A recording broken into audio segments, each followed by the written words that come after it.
Today's audiobook reading is dedicated in honor of Yerachmiel Yitzchak HaCohen ben Sheina Gittel. Chapter 3. The 5 Factors that Obligate Trust in God. There are 5 introductory concepts that, when properly understood and realized to be true, will cause a person to have complete trust in God. God exemplifies the qualities that foster trust. The first introduction. He must believe and clearly recognize that God possesses all 7 qualities, all of which, when present, enable a person to trust in Him. I've already mentioned them in the previous chapter and commented on them, citing verses that were available to me which state that God possesses these qualities. The first quality, the Creator, may He be blessed, has more compassion on a person than any other compassionate being. In fact, any compassion and mercy that a person receives from anyone else ultimately comes from God's compassion and mercy, because He is the one who stirs mercy and compassion in the heart of that other person toward Him. As the verse states, Deuteronomy 13:18, and He will grant you compassion and be compassionate with you and multiply you. The second quality, a person must believe that the ways that benefit the person are not hidden from the Creator, may He be exalted. Logic dictates this because the person is one of God's handiwork, and there is no one who knows better what is beneficial or harmful for that which has been made, as well as the troubles that may catch hold of it, the ways in which he becomes ill as well as healed, than the one who created it. If we find this to be true regarding objects made by human beings, who do not actually create anything new through their actions, other than the external form of the raw material, and who have no skill or power to create the raw material itself, then all the more so must it be true regarding God, who creates the raw material itself from which the person is made, as well as his form, his composite, and the orderly unity of the body and the soul, as well as the interaction between the various bodily parts. It therefore follows that He is certainly the wise one who knows what will benefit the person and what will harm him, and what is good for him, both in this world and in the world to come. As it is written, Isaiah 48:17, I am the Lord your God, who teaches you for your benefit, who leads you by the way you should go. And as it says, Proverbs 3:12, for the Lord rebukes the one He loves, as a father placates a son. The third quality, the Creator, may He be blessed, is stronger than any other strong being. His word is more absolute than any other person's words, and no one can overrule His decisions. As it says, Psalms 135:6, all that the Lord wished He did. And as it says, Isaiah 55:11, so shall be my word that emanates from my mouth. It shall not return to me empty, unless it has done what I desire. The fourth quality, God is mindful to the governance of all persons' affairs. He does not forsake them. Rather, He helps them with all their needs. He does not ignore them when they are in a time of hardship, nor are any of their matters concealed from Him, whether small or large. Nor does His being involved in one matter cause Him to forget about another matter. As it is written, Isaiah 40:27, why should you say, O Jacob, and speak, O Israel, my way has been hidden from the Lord, and my God, my judgment passes? In the following verse, God responds, Isaiah 40:28, do you not know? If you have not heard, the Lord is an everlasting God, and He is the Creator of the ends of the earth. He neither tires nor wearies. There is no fathoming His understanding. The fifth quality, no creation has the power to help himself or harm himself, or to help or harm another person without the permission of the Creator. May He be blessed. For when a servant has more than one master, and each one is able to help him, it makes no sense for the servant to rely solely on one of his masters, because he expects to be helped by each of them. If, in fact, one of them, as a result of his greatness, is more capable than the others to help him, then the servant's reliance on that master will be stronger, in accordance with his ability to help him, despite the fact that he relies on the other masters as well. If only one of them is able to help him or cause him harm, he will be forced to rely on him alone, because he does not expect to be helped by anyone other than him. Similarly, when a person feels that no creation can either help him or harm him without the permission of the Creator, may He be blessed, this will cause him to cease being afraid of other people causing him harm, and to cease relying on them to help him. Instead, he will rely solely on the Creator. As it says, Psalms 146:3, Do not trust in princes, in the Son of Man, who has no salvation. The sixth quality, recognize the great kindness that God bestows on people and how he began to be so kind and good at the beginning of a person's formation in the womb of his mother, without his being deserving of it, and without God needing him. Rather, it is out of his generosity, goodness, and kindness that he does so, as explained in the Gate of Examination, Shara Bechina, which is in this book. And as King David, of blessed memory, said, Psalms 46, You have done great things, you, O Lord my God. Your wonders and your thoughts are for us. There is none equal to you. Were I to tell and speak of your wonders, they would be too many to tell. The seventh quality, it should be clear to the person that all things in existence in this world, both those that are essential, referring to the beings and objects themselves that were brought into creation, and those that are accidental, referring to the events that happen to those objects and beings, have a clear and defined limit, and it is impossible to add or subtract from the limit that God, may he be blessed, has decreed. A person cannot change an object's quantity, quality, time, or place. He cannot increase that which was decreed to be few, nor can he decrease that which was decreed to be many. Similarly, a person will not be able to delay something that has been decreed to be early, nor is he able to hasten something that has been decreed to be delayed. That which does happen in this manner has been decreed by the Creator from the beginning of creation.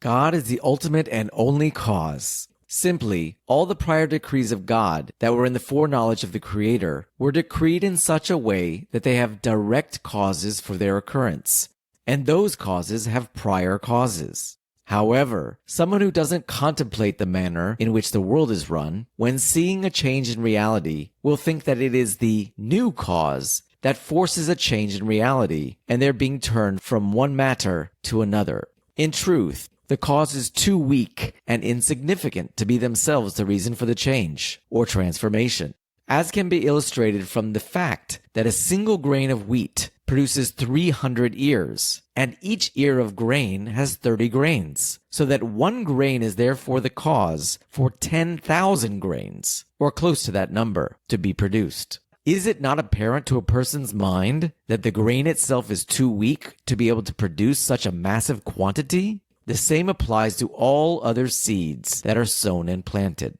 Similarly, we will say regarding the creation of human beings and other living creatures, which are created from a drop of seed. Here, too, it is apparent that the drop itself does not have the power to be the source of the entire person. This is also evidence from the fact that a large fish is created from a small egg of a fish. When a person troubles himself with efforts to provide for his financial needs or any other needs, to hasten that which the Creator, may he be exalted, has decreed should be delayed, or to delay that which has been decreed should be hastened, or by trying to produce many of that which has been decreed should be few, or by trying to produce few of that which has been decreed should be many, regarding matters of the world, with the exception of those matters that are necessary for the advancement of observance of mitzvot and the study of Torah, it is due to his weak understanding of the foreknowledge of God, who knows and has already decided at the beginning of creation all that is going to be. It is also due to a lack of understanding of the inherent goodness in which he conducts himself with the person, because in truth, everything God does is for the person's good. This concept has already been alluded to by the wise man, King Solomon, when he said, Ecclesiastes 3:1, everything has an appointed season, and there is a time for every matter under heaven. After saying this, he mentions 28 different things that have set times. As he says, a time to give birth and a time to die, until the end of his list, when he says, a time for war and a time for peace. Similarly, he says, Ecclesiastes 9:11, for time and fate will overtake them all. He also says, Ecclesiastes 5:7, for the highest over the high waits, and their higher ones over them. The ways in which the Creator upholds his decrees are too hidden, deep, and lofty for us to understand even part of them. All the more so are we not capable of understanding all of them. The verse already says, Isaiah 55:9, as the heavens are higher than the earth, so are my ways higher than your ways, and my thoughts higher than your thoughts. Complete trust, no lip service.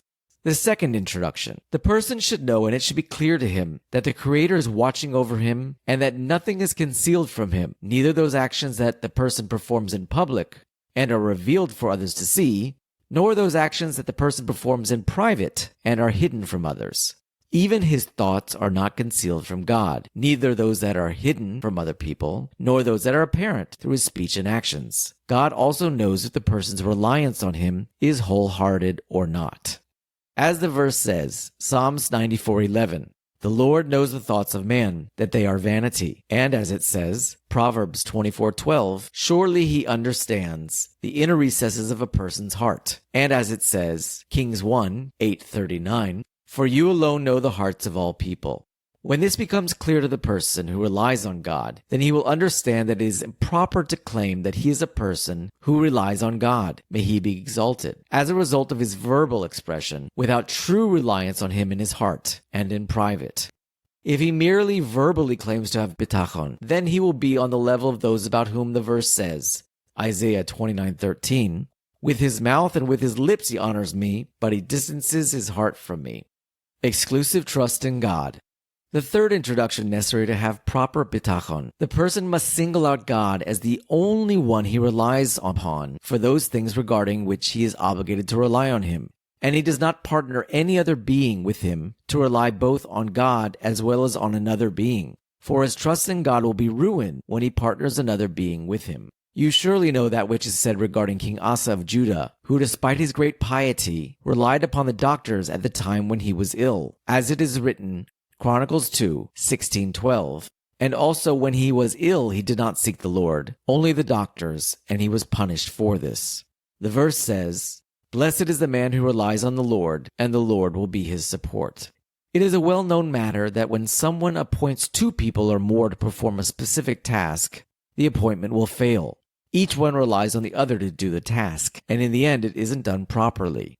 All the more so does this apply to a person who relies on God as well as on others. His reliance on God will be demolished. This will be the main reason why the matter about which he relied on God will be withheld from him. As the verse says, Jeremiah 17:5, cursed is the man who relies on man and places flesh as his support and removes his heart from the Lord. Be God's servant. The fourth introduction. The person should pay strong attention and make great efforts to uphold that which the Creator has obligated him to do as part of his service to him, both to fulfill his mitzvot and to refrain from doing that which he has exhorted us not to do, in accordance with his requests. For then the Creator will agree to bestow on him the things for which he relies on him. As our rabbis of blessed memory said, Avot 2:4, make his will like your will, so that he make your will like his will. Nullify your will before his will, so that he may nullify the will of others before your will. As the verse states, Psalms 37:3, trust in the Lord and do good, dwell in the land and be nourished by faith. Similarly, it says, Lamentations 3:25, the Lord is good to those who await him, to the soul that seeks him. However, as for a person who relies on the Creator for his needs while rebelling against him, neglecting the observance of mitzvot, how foolish is he and how weak are his knowledge and understanding. For a person knows that if someone is appointed by another to do a specific task, whether he is instructed to involve himself in one or the other's needs, or whether he is instructed to refrain from a certain matter, and he then goes and disobeys those instructions, when the one who appointed him finds out that he disobeyed the instructions, it will be strong grounds to refrain from doing that which the appointee had relied upon him to do. If this applies with respect to reliance on human beings, all the more so would it apply to someone who disobeys God's statutes and mitzvot, which he designated for our observance and warned us about them. The hopes of the one who relies on God will be dashed when he rebels against him, and he will not be fitting to be classified as a person who relies upon God. Rather, he is like the person about whom it says, Job 27:8, for what is the hope of a flatterer who robs when God casts off his soul? Will God hearken to his cry? And as it says, Jeremiah 7:9, will you steal, murder, commit adultery, and swear falsely? And then it says in the following verse regarding those people, Jeremiah 7:10, will you come and stand before me in this house, upon which my name is called? And then it says in the next verse, Jeremiah 7:11, Has this house upon which my name is called become a cave of degenerate men? Human effort. The fifth introduction. The person should clearly see that the completion of all the matters that come to be in this world after its creation come to be in one of two ways. One of the manners in which they come to be is solely due to the decrees of the Creator, may He be exalted, and due to His desire that these things should immediately come into existence. The second manner in which they come to be is through various means and intermediaries. Some of those intermediaries are immediate, while some of them are remote. Some are revealed, and some are hidden. But all of them hasten to complete that which God has decreed should be, and the way they should appear, while God helps them accomplish this. An example of an immediate cause would be the drawing of water from the depths of the earth by means of a pulley and a jug tied to it that draw the water out of the well. The remote cause would be the person who ties the animal to the rope that is attached to the vessel, and is moving of the animal that pulls the rope to draw the water from deep in the well to the surface. Then there are those causes that are between the person and the vessels that are being used to draw out the water, which are intermediary causes between the two matters. They are the animal, the wheels that move each other, and the rope. If any of these aforementioned causes were ruined, the intended goal of drawing the water would not come to be. Similarly, for other actions that come to be, they do not come to be as a result of people's actions or through another entity. Rather, they all exist due to the decree of God and His preparation of the means through which the action will be completed. As the verse says, Samuel 1, 2, 3, to Him all the causes have been counted. As it says, Jeremiah 32:19, who is great in counsel and master in carrying it out? And as it says, Kings 1, 12, 15, for it was something brought about by the Lord. If the means were at all lacking, then nothing would come to be as a result of the natural activities. Proof that human intervention is often needed. When we contemplate a person's needs, and how he is required to engage in various means and to exert himself in order to obtain his needs, then we will clearly observe this to be the case, that without the various means, the matter will not come into actuality.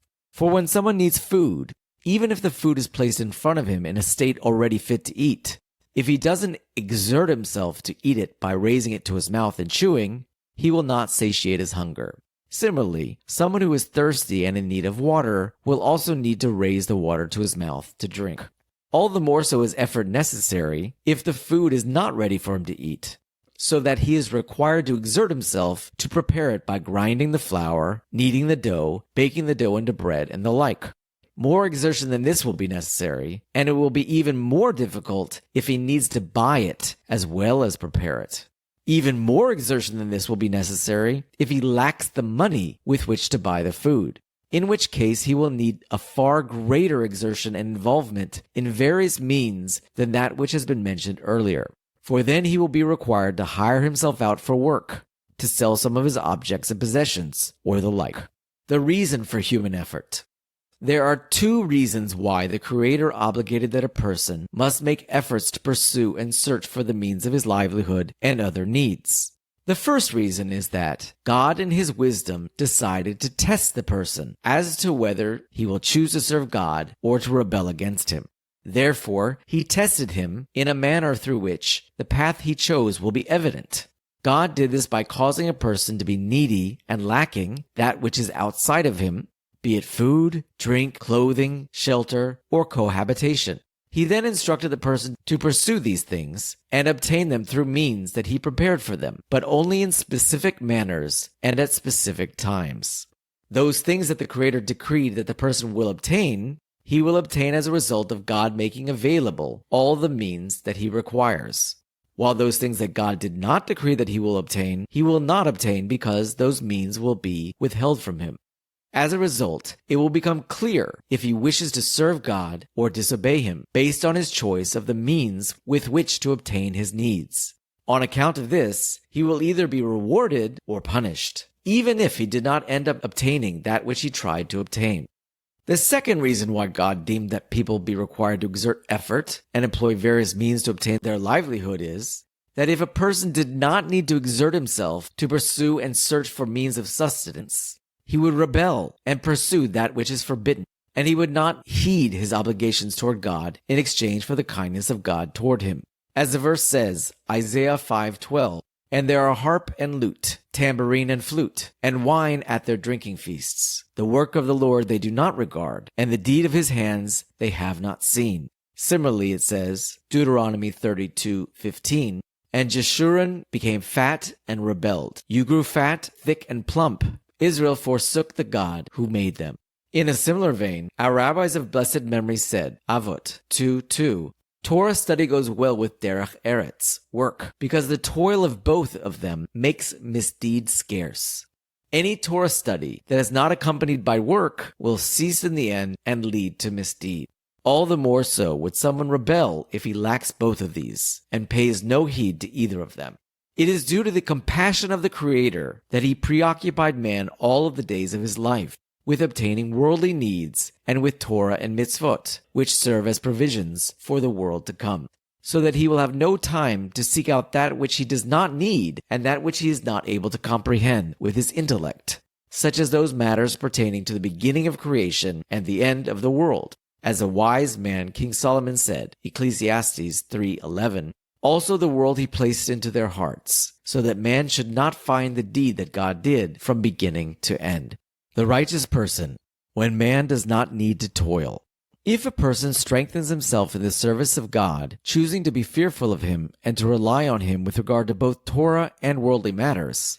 Additionally, if he turns away from inappropriate character traits and instead strives toward good character traits, and he does not rebel against God, even at times when he is at rest from his stresses, and does not turn toward leisure, rather he constantly involves himself with the service of God, not being swayed by his evil inclination or the indulgences of the world, then in turn, such a person will be relieved of the need to exert himself in the search to obtain his sustenance. For the two reasons mentioned above regarding why a person is required to make efforts to provide for himself, for the purpose of the testing of man by God, to see whether he will choose permitted or forbidden means of obtaining his needs, and so that a person will not rebel due to the goodness that he enjoys, do not apply to him.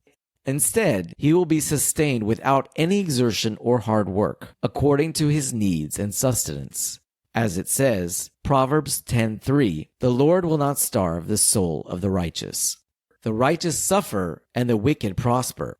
If a person will say, "We do see some righteous people whose sustenance only becomes available to them after much hard work and toil, while we find many sinners who are at peace and live good and pleasant lives," we will respond by saying that the prophets and the pious have already preceded us in questioning this matter. For example, Jeremiah said, Jeremiah 12:1, "Why has the way of the wicked prospered?" Another prophet said, Habakkuk 1:3, "Why do you show me iniquity and look upon mischief without repaying the wicked? Plunder and violence are before me, and the one who bears quarrel and strife endures." And he continues in the following verse, "For a wicked man surrounds the righteous." And he said, "Why are you silent when a wicked man swallows up one more righteous than he?" Another said, King David in Psalm 73:12, "Behold, these are the wicked, and they are ever tranquil. They have gained much wealth." And he said in the following two verses, Psalm 73:13-14, "Surely I have purified my heart in vain, and washed my hands in cleanliness. For I was afflicted all day, and my rebuke came each morning." Another prophet related about the people of his generation, Malachi 3:15. "They also tempt God, and they have nevertheless escaped." And there are many other similar verses. Yet, while the prophets asked this question, they did not offer a response that explains the reason. This is because the reason that a particular righteous person is tested with poverty and a particular wicked person experiences good in this world is different for each.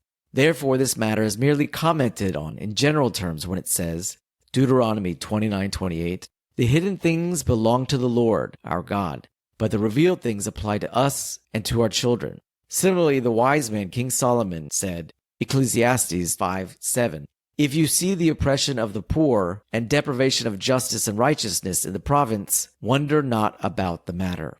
And the verse says, Deuteronomy 32:4, "The deeds of the mighty rock are perfect, for all his ways are just." Reasons why the righteous suffer. Nonetheless, I've seen a need to explain this matter, why some righteous people suffer while some wicked people prosper, in such a manner that the explanation should be somewhat sufficient. I will say that the reasons why the righteous person's livelihood is withheld from him until he exerts himself to obtain it and are tested in it are as follows. 1. It could possibly be because of a sin that he committed previously, for which he was liable to be punished. As the verse states, Proverbs 11:31, Behold, the righteous man will pay for his sins on earth. 2. There are some righteous people who suffer in exchange for increased reward in the world to come, as it is written, Deuteronomy 8:16, to benefit you in your end. 3. There are some righteous people who suffer to show other people the level of tolerance of his suffering and his good demeanor in the service of his Creator, so that other people can learn from him, as we know from the story of Job. 4. There are some righteous people who suffer due to the wickedness of the people of their generation, and the Creator tests him with poverty, want, and illness to demonstrate to others his piety and service of God. This is in contrast to those other people who don't serve God despite their peaceful lives. As the verse says, Isaiah 53:4, Indeed, he bore our illnesses and carried our pains.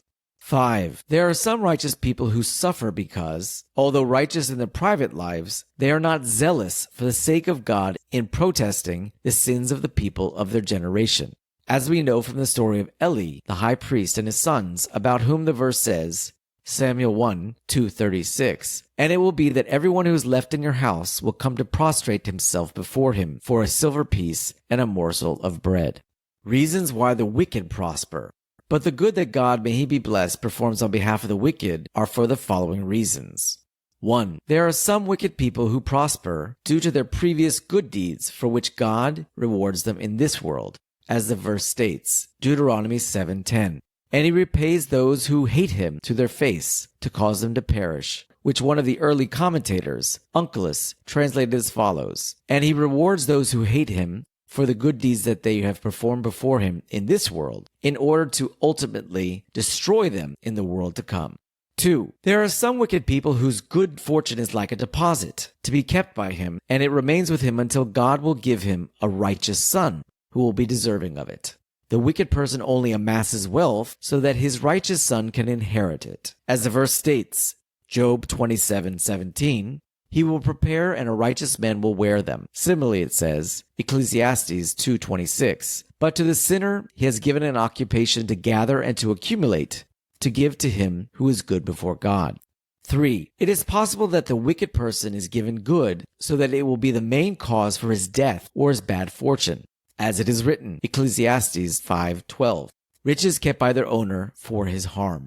4. Additionally, it is possible that despite being wicked, the Creator allows him to have good fortune for a while until he repents and will be deserving of it, as we know from the story of King Manasseh. 5. There are some wicked people who might be given good fortune due to an act of kindness that his father performed, and therefore it is fitting for God to be kind to the son as a result.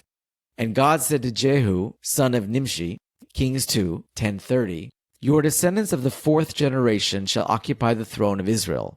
And Proverbs 27, He who walks innocently is righteous. Fortunate are his sons after him. Similarly, it says, Psalms 37:25, I was young, I also aged, and I've not seen a righteous man forsaken, and his children seeking bread. 6. There are some wicked people who God makes prosper for the purpose of testing who is pretending to be righteous to deceive others, and who is hiding their wickedness out of fear of other people. When these people see the success of the wicked, they hasten to turn away from the service of the Creator and try to appease the wicked and learn from their ways. As a result, it will become clear which people are wholehearted in their service of God and which are truly loyal in their service of God, when they tolerate the times when others rule over them and embarrass them for it. They will be rewarded by the Creator for this, as we know from the story of Elijah, who was pursued by Jezebel, and similarly with Jeremiah, who was persecuted by the rulers of his generation. Choosing an occupation. What do you love doing? Since it has been demonstrated above that people are obligated to make efforts to engage in the means of obtaining their livelihood and other needs, we will now explain that not every person is obligated to pursue every means of obtaining a livelihood, as there are many means in which a person can engage. Some of those means are relatively easy because they entail little exertion, such as selling merchandise in the store or engaging in types of handiwork that involve little labor, such as sewing, weaving, writing, or safeguarding merchandise until it goes up in value. Other examples of easy occupations include those who contract sharecroppers and other workers to work the land, and those who are responsible to oversee workers who work the land. However, there are other means of obtaining a livelihood that involve much toil and exertion, such as tanning skins, mining iron, copper, and lead from the depths of the earth, refining silver by using lead, lifting heavy loads, regular long-distance travel, working the land and plowing it, and the like. For a person who is physically strong but intellectually weak, it is appropriate that he chooses one of those occupations that require toil, but only as much as he can tolerate. Conversely, a person who is physically weak but has strong intellect should not pursue those means of livelihood that tire out the body. Instead, he should turn to occupations that are easier on the body so that he will continually be able to engage in them. In truth, every person has more of a desire for one type of work or commerce than others, which God has ingrained in his very nature to love and cherish. Similarly, we find with other living creatures that God ingrained the means with which they sustain themselves into their very nature. For example, he ingrained in the nature of a cat to prey on mice, in the nature of the hawk to prey on those birds that are fitting for it, and in the nature of deer to prey on snakes. Similarly, there are certain birds that will only prey on fish. In a similar fashion, God ingrained in the nature of each and every living species a disposition and desire for one of the species of plants or living creatures to serve as its source of food. Even the structure of the body and limbs of each species is specifically to make them fit for the consumption of the food that is in their nature to eat, as evidenced by the long mouth and long legs of the bird that preys on fish, by the teeth and sharp nails of the lion, and by the horns of the bull and the ram. However, for those animals whose food is from vegetation, God did not give them body parts to use as instruments with which to hunt and prey. In a similar manner, you will find that the various character traits of people and the structure of their bodies are each suited for a specific type of business or work.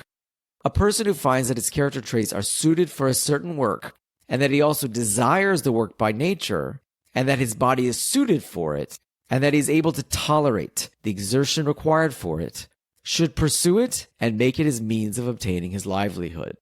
He should tolerate both its pleasant aspects and its difficult aspects. He shouldn't become sick with it, even if at times it doesn't sufficiently provide for his sustenance.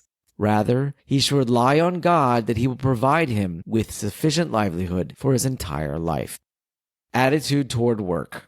When a person's mind and body are occupied with the means of obtaining his livelihood, as well as when he is pursuing those means, he should have in mind that he is doing so in order to fulfill the commandment of the Creator, who instructed man to engage himself in worldly means of obtaining a livelihood, such as the working of the land, plowing it, and sowing it. As it is written, Genesis 2:15, "The Lord God took the man, and he placed him in the Garden of Eden to work it and to guard it." Similarly, God instructed a person to use the living creatures for his benefit and food, to build cities and to prepare food for him.